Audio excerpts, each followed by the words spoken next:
Welcome to a video which will be something of a review of Rise of the Ronin, combined with some thoughts about the design choices and gameplay that all piece together to create the entire experience.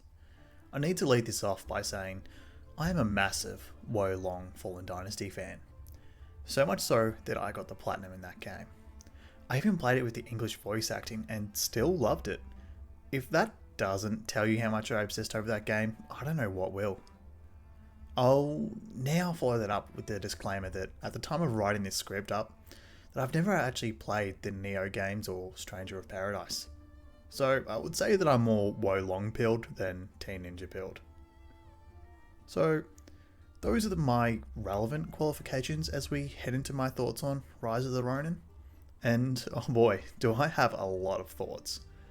If you want my quick summary before watching the video, great combat and solid gameplay, bogged down by some unnecessary bloat in the form of an exhaustive open world and an absurd amount of tedious loot management. It's a recommend, but only if you keep a laser focus on the content you actually enjoy. Rise of the Ronin is a Sony partnered PS5 exclusive open world action game developed by Team Ninja. That jumble of words will probably only make sense to a handful of people, but essentially, for those of you not savvy in the comings and goings of the game industry, there was a bit of expectation behind this game. It featured prominently in some of the Sony state of plays and had a decent amount of advertising through the official Sony platforms prior to release. Hopefully, that gives you a bit of context from what you may have heard already about this game. I've intentionally kept myself away from the game's media reviews in order to shape up my own perspective truthfully. But it would be remiss of me not to acknowledge some of the mixed fan sentiment that has come out of this game. Naturally, any game given the platform that this one had is going to have some pretty full-on expectations, but it didn't exactly reach the massive extent of advertising that God of War Ragnarok and Horizon Forbidden West received, or Deathloop if anyone remembers that. Just some things to keep in mind whilst I talk through everything. On to the setting and story.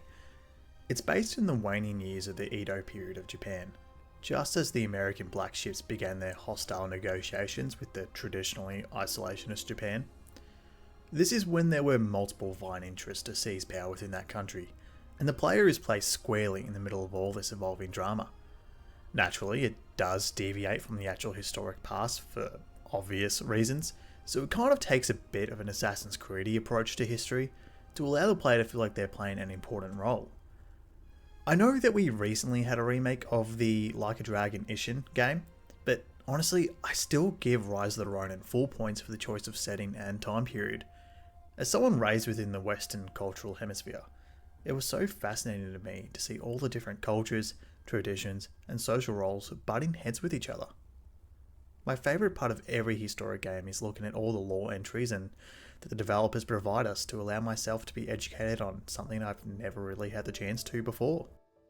Something that I found so fascinating within the game world was the way that, as you wandered throughout a settlement, you would come out of a patchwork of traditional Japanese structures into a very regimented city block of European designed homes.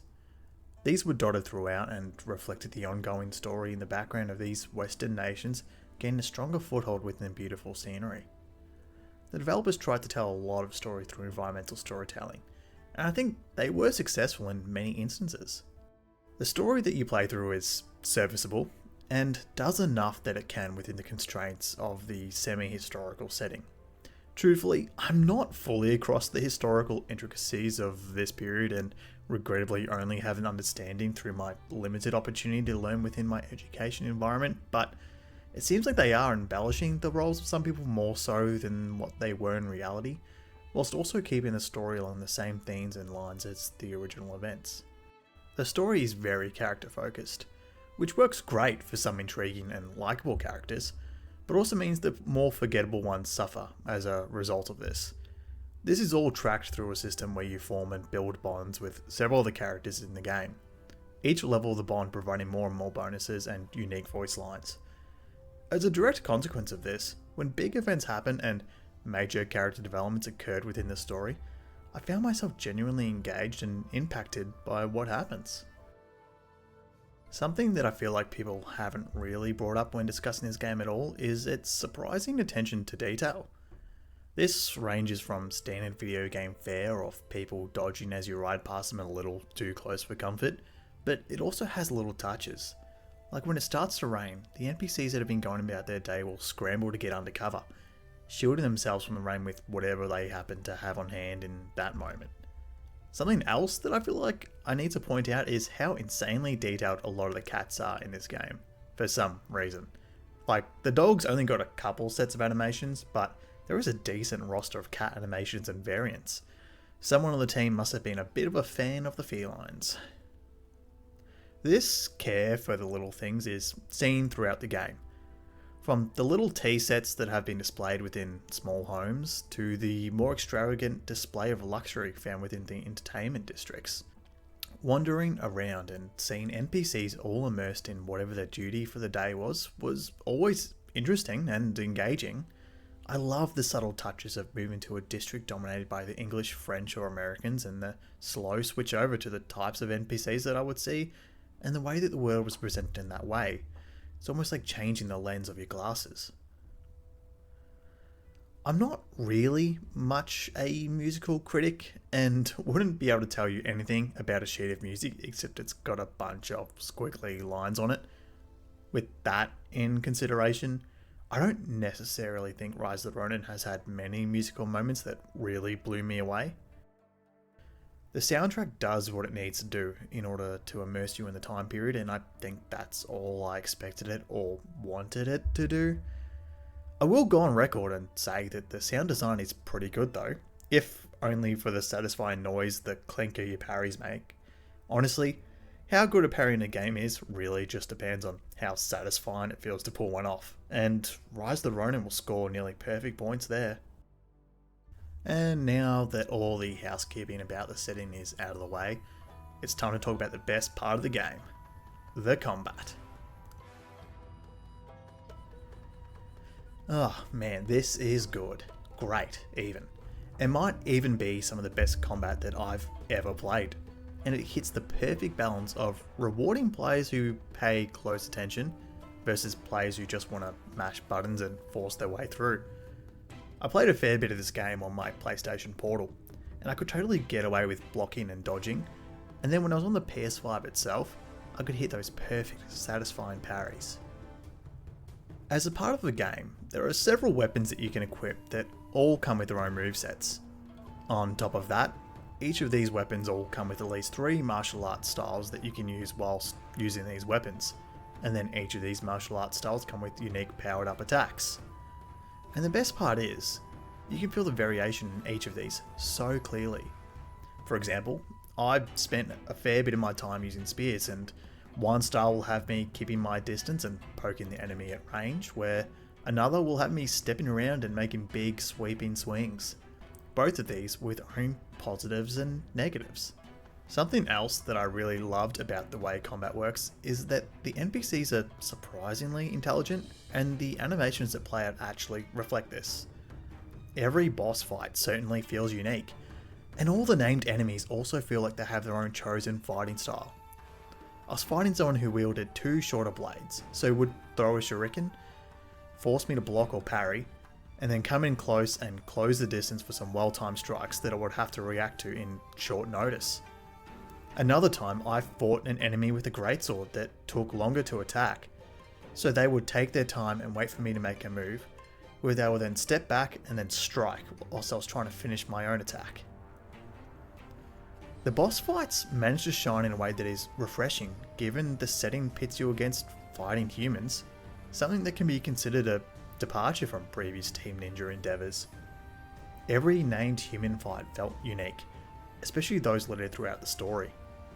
There is a recurring fight with a boss throughout the story itself, and each fight it felt like this person had added more and more to their arsenal of moves, which really lent itself to the story they were trying to tell about this particular person.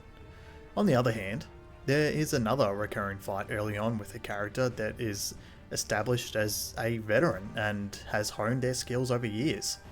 So each fight is the same, with your progress as a player and the character being the thing that's shown off. The boss fights are some of the best humanoid fights I've ever experienced, and the attention to detail is amazing. Big thumbs up from me. I've got to make sure I mention that the combat is accentuated by a handful of consumables with varying effects, such as being able to coat your blade with fire, poison, or static energy. The systems themselves don't go too deep in this aspect, but there are some other bits and pieces that keep things fresh. You can parry a bullet and light your sword on fire. That's pretty cool. Yeah, also you get a literal flamethrower. The rule of cool definitely applies here, and I'm so glad for it. I normally love exploring open worlds in games, except for when it is pockmarked by random assorted bandit camps and generic open world tasks. In this game, if you strip that away, it would feel like a gorgeous exploration of a world undergoing change. As I said before, I love the subtle influences of Western architecture being sprinkled throughout the world to make it feel like it truly is encroaching on the traditional way of life that everyone had gotten so used to. The in-universe photography did such a great job of highlighting onto these points. Unfortunately, the gamification of the world is to its own detriment. I'm not saying you shouldn't have things to do in the game as you explore, but I think making it feel a bit more organic and Elden Ringy instead of forced and gamey like Far Cry would have helped a lot. It feels like a checkbox exercise to clear the map to satisfy the game mechanics and the map markers, rather than to satisfy my own interest as a player. The story missions have a recommended level, but even in instances where I fell below that, I was able to complete the mission. So it almost feels like these bandit camps were just a token gesture to try and chase modern gaming trends. Accompanying this is a core issue that has stuck with Team Ninja for years: the absolute avalanche of loot that you have to contend with. I mentioned it at the lead of this video, and I do stand by this as being one of the biggest downsides, as it is for most of this studio's games, sadly. I feel like they've gotten a lot better at giving the player the tools to manage your inventory, and they do actually telegraph to you when you get an upgrade, but that doesn't change the fact you are still selling or disassembling hundreds of weapons and armor every couple of hours. Honestly, I spent the entire time with the high stat orange gear and never really cared too much about matching up bonuses or the incremental upgrades that never really felt impactful. I will say, in this game you can totally just ignore the loot, whereas in others it just felt cumbersome and like it slowed you down unnecessarily. I do actually have some minor complaints about the voice acting, but with a big asterisk attached. Whilst the English voice acting has been astronomically improved from Wo Long Fallen Dynasty, particularly with the main characters, it is occasionally jarring with the regular citizen NPCs that are just wandering throughout the world. I don't have too many issues with this given the location of the studio and the fact that a bulk of the development probably occurred in the throes of the pandemic. But I guess it would have been nice to be fully immersed in this world onto another level. I will absolutely throw my hands up and admit that it's probably my fault that I'm playing in dubbed, but can you really blame me when it's an action game that will see me absolutely flattened if I take my eyes off the combat just to read some subtitles? This is probably more of a pet peeve of mine, but I'll mention it anyway. The movement, mantling and gliding all felt a bit clunky and not really fluid. It's a weird thing to complain about, but there were so many times when I could clearly grab onto a ledge and the game didn't let me, and instead required me to wander around the long way to get up there, and you very quickly realise that you have to be a certain height above the ground to pull out the glider, so it almost feels like a wasted opportunity. I just never felt like I was racing across the uneven landscapes with the skill a trained martial artist would exhibit, and instead I felt like I was more swayed to stick to the roads and ride the horse around. Kind of a shame, but never going to be a deal breaker. Also, the running animation looks funny, but maybe that's just me. Hard to put my finger on how I feel about the graphics. When the game came out, a lot of people roasted the game for its graphics and textures, and honestly, having played it, I don't necessarily disagree about the textures in some places, but the game almost feels like it should just be doing more.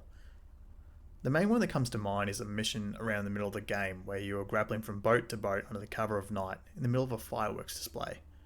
It culminates in a boss fight under the starry sky, with the fireworks still going off in the background. Think about how I painted this picture. 3 samurai going head to head, alone on the deck of a ship. Swords whistling around. The boss had an elegant fighting style with an oxtail blade, so much so it almost felt like he was dancing back and forth, keeping himself out of reach in an intricate display of choreography. I'm scrambling to keep up the pace, parrying and letting sparks fly just as often as I'm taking a glancing blow, my ally stepping in to assist whenever he can. It's an intense fight and one of my favourites throughout the entire game. But the graphics just don't do enough in these moments. It should elevate the tension and take the experience to the next level. The fireworks should light up the blade as it pierces through the night, show me where to step next in this intricate dance of tension and danger. I wanted to see the puddles of our blood reflecting the bright colours of the fireworks, and the water around us lighting up in a celebration of humanity as we fight to stay alive. Likewise, in this moment, the sound design should have been front and centre, the clashing of our blades being blocked out by the roar of fireworks in the distance. I wanted this moment to feel so much more alive than what it actually did, and that could have established itself as one of the best set piece moments of the year. There are quite a few moments in this game where the setting for the mission itself is in such a great place and, great environment. It should have these intense moments and high tensions, but instead the lack of care in the presentation is the most noticeable here. When it comes to the day-to-day of clearing out the map and doing generic open world activity 1, 2, 3, 4, 5, the graphics are well and truly serviceable, and I would venture to say they're good. I don't expect too much from these moments, but when the bandit camp has the same vibe as a brutal story beat and a crucial mission, it's a bit disappointing. Look, it's a funny one to talk about with game design, and when I was drafting up this video, I really had the intention of making sure that it didn't just become a review, because I think there's so much more to be drawn out from this game than a simple 4 out of 5 rating. I think it's something that's worth keeping in mind whenever you play these sorts of games, that you think about what they're doing great, and does what they do amazing carry the more lackluster portions of the game. And then think about what is the intention, what is the experience that the developers really want the players to receive. The reason I say this is because if you think about what I said at the start of the video, how you have a PlayStation branded game, a PlayStation probably partially funded game, I feel like the developers had this extra set of criteria in a design brief that they had to meet and had to achieve. But that's not really what Team Ninja is about, and that's okay. I loved my last Team Ninja game. It's one of my favourite games of all time. Wo Long will forever be cemented as a classic in my eyes. And that's because they didn't try and be something they're not. They focused on being a really great, solid action experience. And Rise of the Ronin is a really great, solid action experience, but then it just feels like everything else is tacked on at the end. But that's okay, and that's what I'm trying to say here. If you play a game and you're focusing about things that don't really matter, then are you really playing the game the developers intended, or are you playing the game that the media intended? You need to think for yourself, and do you like this game because of the combat? Do you like any game because of the combat? Do you like games because of the story but the combat's not as good? I think that's the message I'm trying to say is, Rise of the Ronin, I just listed off heaps of flaws, but yet I loved it. I think that's the core aspect of this video, and hopefully you got that intention, at least from my unscripted rambling in this portion of the video. Let me know your thoughts in the comments about this, because I am genuinely interested to see if you're going to give this game another chance because of this video, or if there's a game like this that you've loved for what the developers wanted you to love it for, and not for what normal game mechanisms expect you to love it for. Overall, this is a title well and truly carried by the interesting setting and the combat mechanics. The exploration is okay. It's not great, and you get exhausted by the loot at a certain point, so it feels like a bit of a waste of time trying to sniff out every single chest. I love the open world, but not for its gamification, but rather for its attention to detail to the unique time period and the clash of cultures that the game is set within. I think the best way to summarise my thoughts on this game is that the gameplay and the combat left me wanting more, and I probably will play DLC if it comes out. I really don't want you to look at the negative things I had to say about this game and weigh them up against the positives. Because honestly, even if I may have spent more time complaining, it's because the positives are so good that they can speak for themselves. I think another go of polishing and better technology may be what this really needs to shine. Or is it just stripping back the excess that modern games industry kind of demand of games now?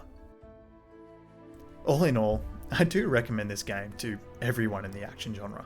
Admittedly, Souls-like fans will find it doesn't hit the same highs as others in the genre, and the action-adventure fans may have more robust games elsewhere, but there is no denying there's a certain magic about Rise of the Ronin, and I've loved my time with it.